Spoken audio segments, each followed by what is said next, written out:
juga saya share di Classroom, kan bisa aksesnya mudah belajar dan lain sebagainya. Oke, kemudian segera kita mulai beberapa saat lagi sambil menunggu yang lain untuk segera berlalu.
Saya kita mulai ya untuk perkuliahan hari ini, pertemuan ke-6 sebenarnya, karena kebanyakan libur kemarin ketemu hari libur dan seharusnya ini ada pertemuan itu, maka dari itu saya gabungkan jadi satu ya, karena minggu depan sudah hari tenang.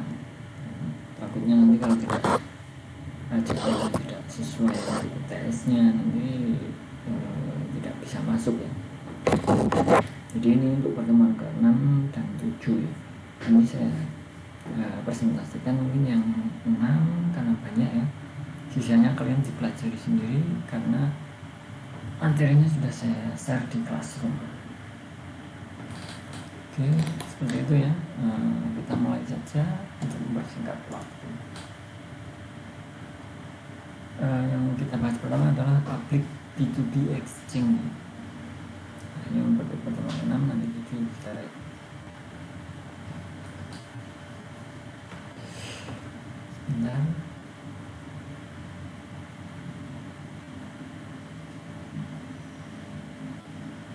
Jadi nanti sesuai waktunya saja ya, karena kelamaan nanti untuk yang pertemuan ke-7 bisa dipelajari masing-masing di rumah ya, karena sudah ada materinya. Untuk pembahasannya, pengenalan B2B exchange, klasifikasi pada B2B exchange, trading ya, third party exchange, kemudian critical success factor. Untuk pengenalan sendiri, gagasan dasar dari B2B exchange adalah membuat lebih mempermudah suatu perusahaan untuk memenuhi barang yang mereka perlukan, bertransaksi secara lengkap, dan untuk menyimpan uang sampai ada barang-barang yang diperbolehkan dengan skala besar. Jadi untuk B2B exchange ini adalah lebih untuk mempermudah ya, suatu perusahaan untuk menemukan barang-barang yang mereka perlukan. Nah, B2B berarti sesama pebisnis ataupun perusahaan. Jadi ada caranya ya untuk strateginya. Untuk klasifikasi ada systematic sourcing. Ini pembelian dilaksanakan dalam jangka panjang dengan antara supplier dengan pembeli. Jadi maksudnya kita dari suppliernya kemudian ke pembelinya ya. Untuk sistematiknya dan ada spot sourcing, pembelian tidak direncanakan, dibuat seperti kebutuhannya karena kebutuhan. Jadi bisa dikatakan kita setiap hari membutuhkan makan ya, ataupun lauk. Nah di situ kita kan dibuat karena kebutuhan, membeli karena kebutuhan. Nah itu maksudnya spot sourcing, tidak direncanakan tapi tiap hari membeli, misalkan seperti itu. Kemudian ada vertical exchange, suatu pertukaran yang nantinya adalah di dalam satu orang atau industri segmen.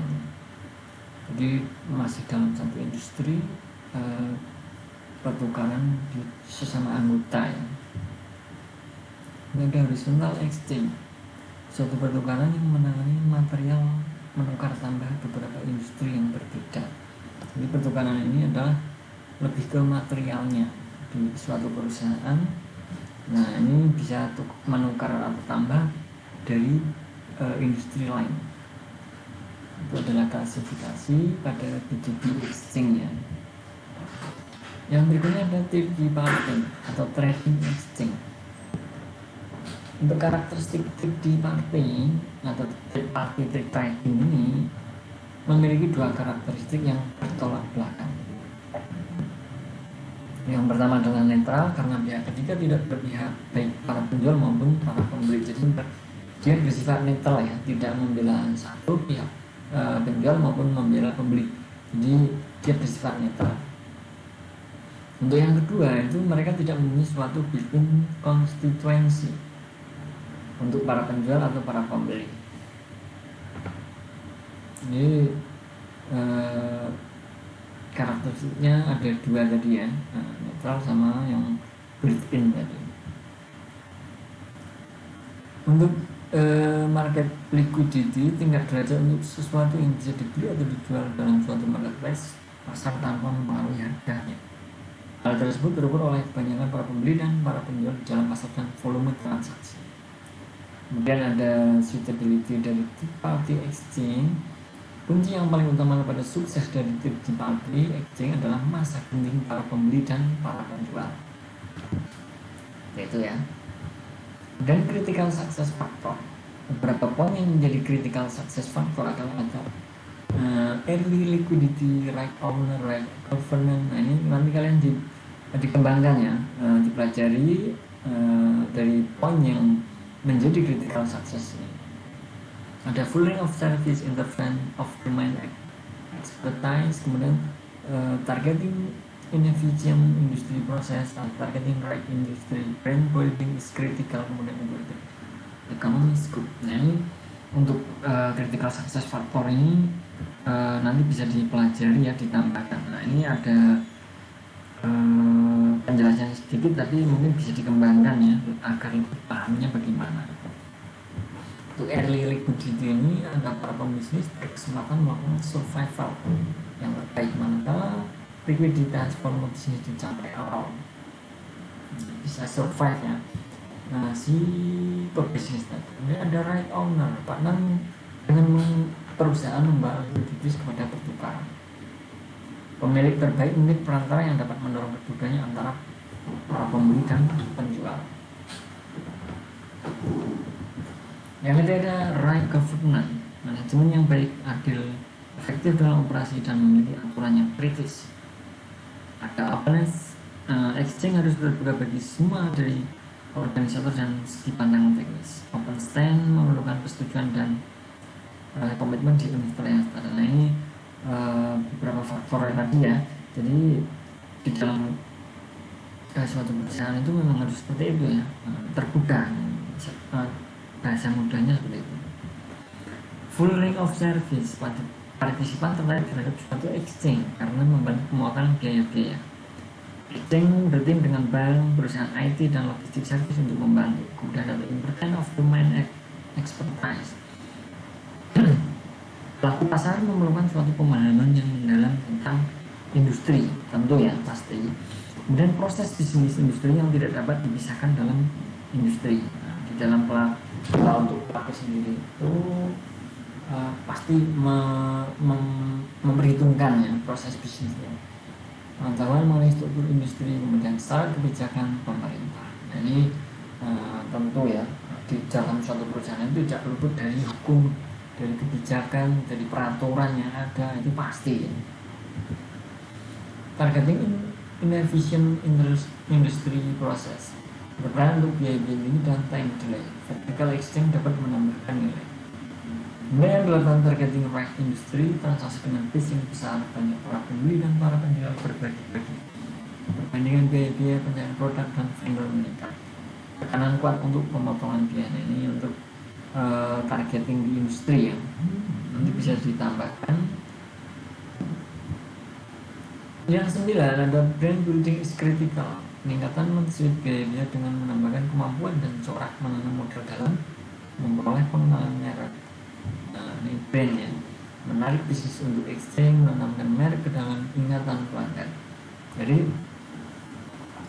cara memperoleh untuk pengenalan merek kita itu bagaimana agar para konsumen itu mengenal, kemudian menarik bisnis untuk exchange misalkan ya.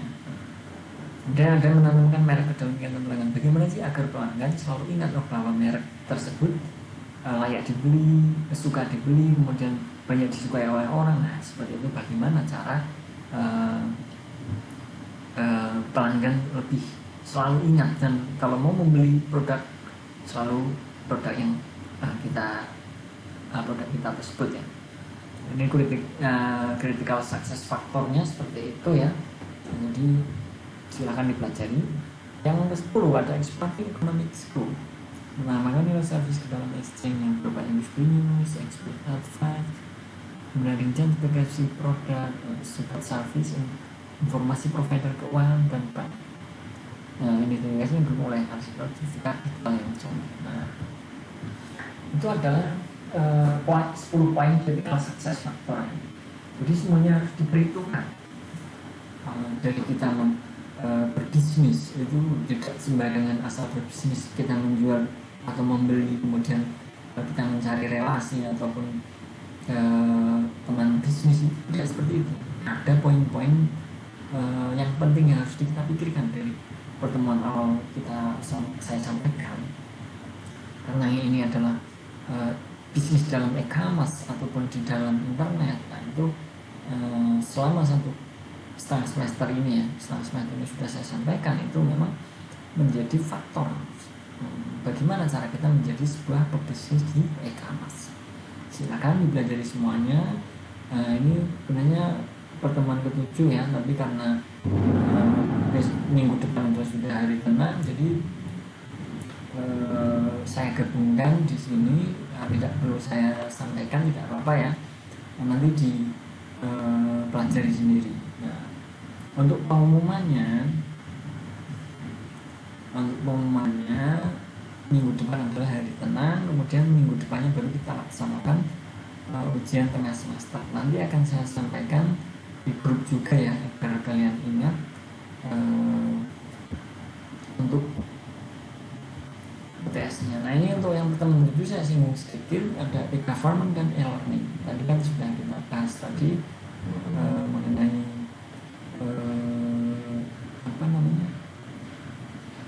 karena kita dua gabungan tadi ya, yang pertama tadi adalah gabungan antar B2B exchange, kemudian yang kedua adalah government dan e-learning. Nah ini perlu kita pelajari juga sebenarnya, nanti kalau tidak cukup waktunya ya, ini bisa dipelajari di rumah.